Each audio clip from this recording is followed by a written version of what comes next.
So Chevening is actually one of the most prestigious scholarships in the world. It started in 1983, and in 1983 it was known as the Foreign and Commonwealth Office Award Scheme, and that changed to Chevening Program in 1994, and it's now, so it was called Chevening, basically named after the current residence of the British Foreign Minister. So this program is a one-year scholarship, master's program, where people that are defined as leaders actually go to the UK to undertake one-year master's program with all expenses paid. So we pay for your stipend, monthly fee, and also pay for your return economy ticket. But the most important thing is that you can go to any university and choose any subject. Compared to other scholarships, you are restricted, but the Chevening program actually gives you more scope to choose any chosen subject. How can people enroll to it?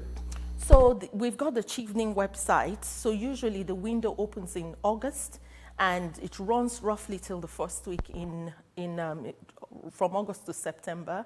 And once that window closes, the application, we don't, as an embassy or High Commission, we don't get involved at that stage. It's assessed by an independent committee in the UK. And once they've sifted, they send a list to us. So that way, it's an open and fair competition. So we don't have any influence on who comes to interview.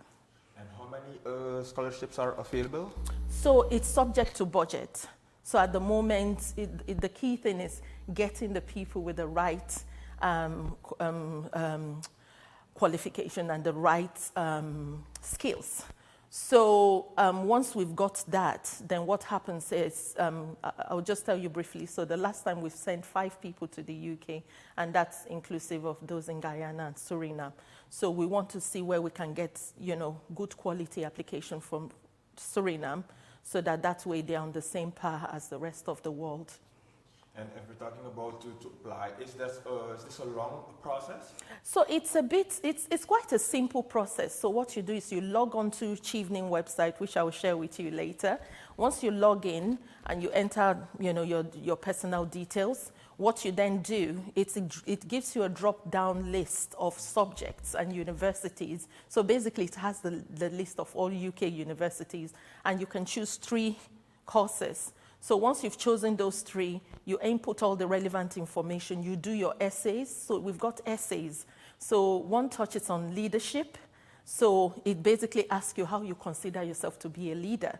So you draft that, and it's about your experience, not the group experience, but your particular, what did you do to show that you were a leader in a specific situation.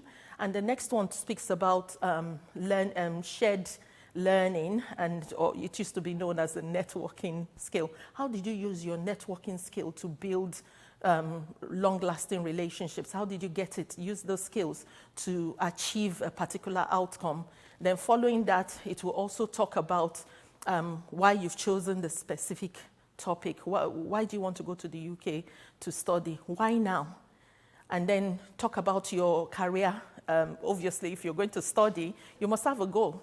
So what's your short-term goal and what are your long-term goals? Because the idea is once you conclude your study, you must return to your country for at least 2 years to impact that knowledge you've learned in your country. So, so that's what that application process is. Can you tell me a little bit more about the living in UK? Living in UK is very interesting. So UK is a phenomenal country. It's more than London. So most people think, oh yeah, I'm going to see Big Ben, I'm going to see Buckingham Palace. But we've got lots to see beyond London.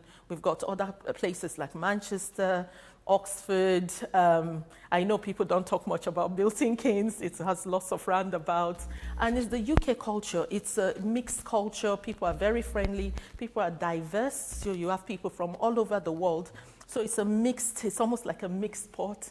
I know most people say British food is fish and chips, but we do have other meals like shepherd's pie and other things. And also the reason it's UK has a wealth of, culture and you have a wealth of experience, so people can actually learn from that. So what I failed to mention is also within Chevening, they have an alumni. So when you go to the UK, you'll be part of a big family already. So you are able to make friends and you're able to start developing those networking skills, which could potentially be useful when you return back to your home country. So the one thing I want to say is, because the application form is very restricted, we do understand when you're told do 200 words, it's challenging. I just want to give the small tip. When you're filling out an application where your words are restricted, one of the techniques I suggest, or people tend to suggest, I don't know if you know about it already, it's called the STAR technique. So it's STAR, and in most cases it has an additional R.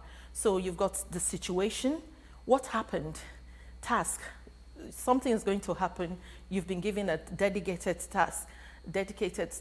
Once you've done those tasks, what are the actions you need to take to actually achieve those tasks, and what results did you achieve? And then the additional R, on reflection, would you have done anything differently, or were you happy with the outcome?